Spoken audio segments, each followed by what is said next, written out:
Growing up in a Southern home in which food was centered around family, I learned to view food and any communication about it as an individualized experience, not applicable to the community as a whole.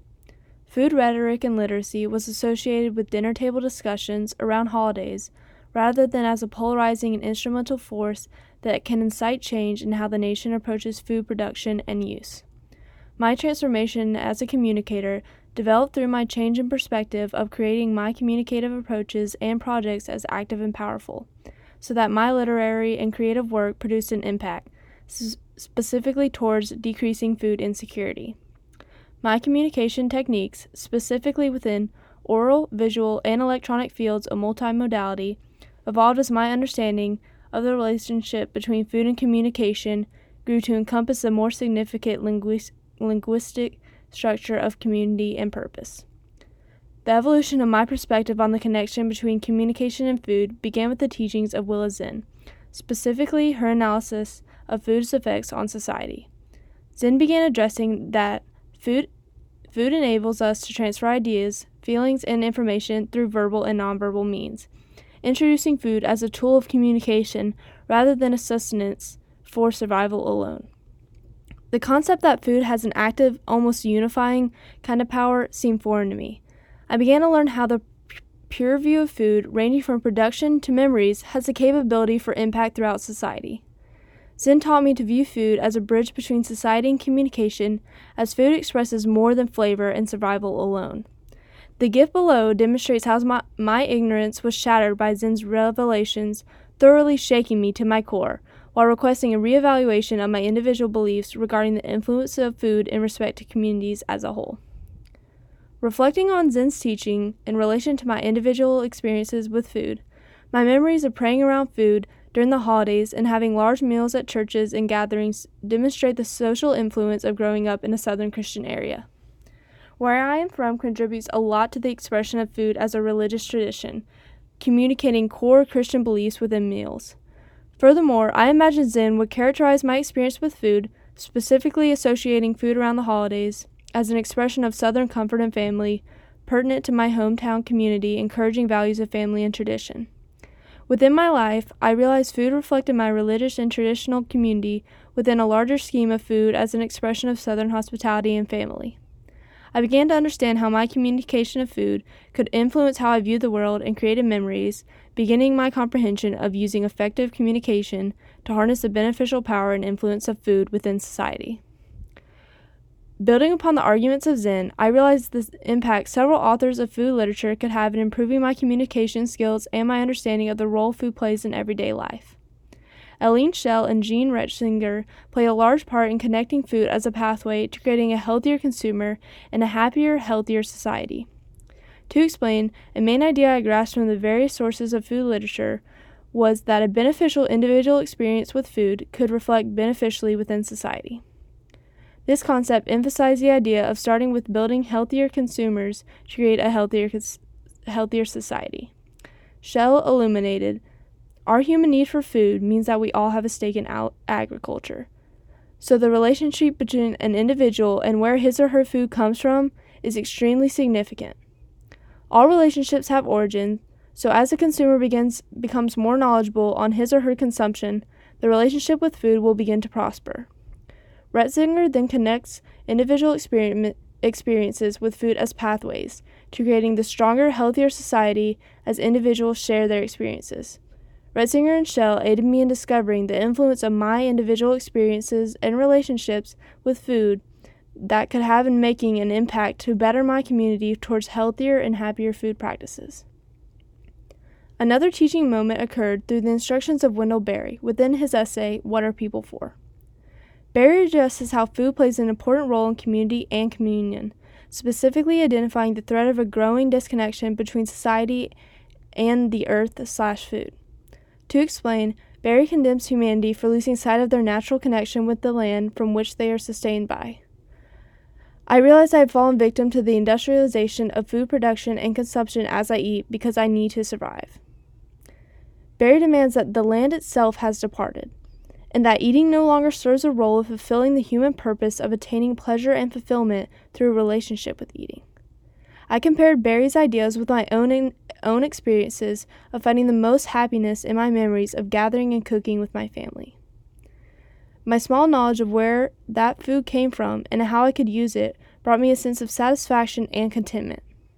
Thus, I began to realize the problems of food scarcity and insecurity, and that the need for food overshadows the power of food to comfort and provide fulfillment. As a result, my techniques of communication adopted an active role in striving to follow Barry's teachings of reconnecting my community with the knowledge and pleasure of food/eating. Barry's ideas of losing a natural connection with food and the earth provide an example of deficit-based rhetoric in the sense that humanity will lose focus of its purposes in life. This introduced me to the ideas of the two defining types of rhetoric: asset-based rhetoric and deficit-based rhetoric. Asset-based rhetoric and deficit-based rhetoric can be distinguished in their use of advantages and lack thereof. To explain, asset-based rhetoric motivates individuals with the promise of benefits, specifically incentivizing an audience with the potential to be at an advantage. On the other hand, deficit-based rhetoric motivates individuals with the threat of losing out, playing on the emotional factor of potentially being at a disadvantage. I realized the majority of my written communication had been weakened by my lack of deficit-based rhetoric, as I had previously only relied on asset-based rhetoric. Not only did Barry expand my basic rhetorical knowledge, I was also introduced to several different types of rhetoric, varying between the overarching definitions of asset and deficit bases. The chart below was created from the September 5th hybrid day, and I utilized it throughout the semester to build my written communication techniques with different types of rhetoric. The highlighted yellow material refers to the material that I utilize the most through my artifacts, while the highlighted light blue material represents the material I still want to see growth and improvement with. Not only did I become more confident in my writing, but I also began to improve with oral communication as I spoke with more confidence as my understanding of how to engage and persuade an audience grew. As I began to utilize an active voice in my written and oral communication regarding my improved rhetorical toolbox and understanding of food's role in communities, my electronic communication techniques appeared as a new stepping stone. More specifically, I was taught by my peers how to utilize social media and influencing platforms to improve my range of outreach. During Artifact 1, my peers and I created a social media platform for a local farmer and her company, Abby J's Gourmet. However, the original goal of the platform was to create an effective communication pathway to aid Atlanta's urban agricultural community, in decreasing food insecurity and improving fresh food access. In other words, the goal of the communication strategy was to communicate with consumers the importance of the relationship between fresh food and individual well-being in order to improve the condition of the community as a whole. My group and I were at first completely stumped. The task seemed daunting, and I had only gained a small amount of confidence in my written and oral communication techniques. Fortunately, my peers were nothing short of diligent, and we quickly gathered that social media was the most effective communication pathway based on its range of accessible consumers and efficient sustainability. The simple comparison of oral communication between my group members led to the realization that electronic communication over a social media platform was the most prevalent communication within our own lives, leading to research about its effectiveness and potential advantages. The images below depict some selfies capturing fieldwork I did with my group surrounding Artifact 1 and our initial introductions. My group helped me realize that effective communication depends more upon progress and growth, as the benefits of bouncing ideas off of and redesigning within a group prove priceless. Similar to group selfies, oral and written communication with my instructor opened me to insight on viewing my own work from a new perspective. Office hours were a crucial part in improving my communication skills alongside the influence of group work. Allowing my instructor to view my written work and provide feedback gave me more confidence with creating oral or electronic multimodal projects because I was able to make strong revisions to the original written piece. The image below depicts an office hour session in which I was able to identify and talk through a new approach for a project, giving me a sense of passion and assurance moving forward. Returning to the concept of utilizing electronic communication, social media platforms and online presentations increase my strength as a communicator by allowing me to visualize the overarching linguistic structure within the relationship between food and community.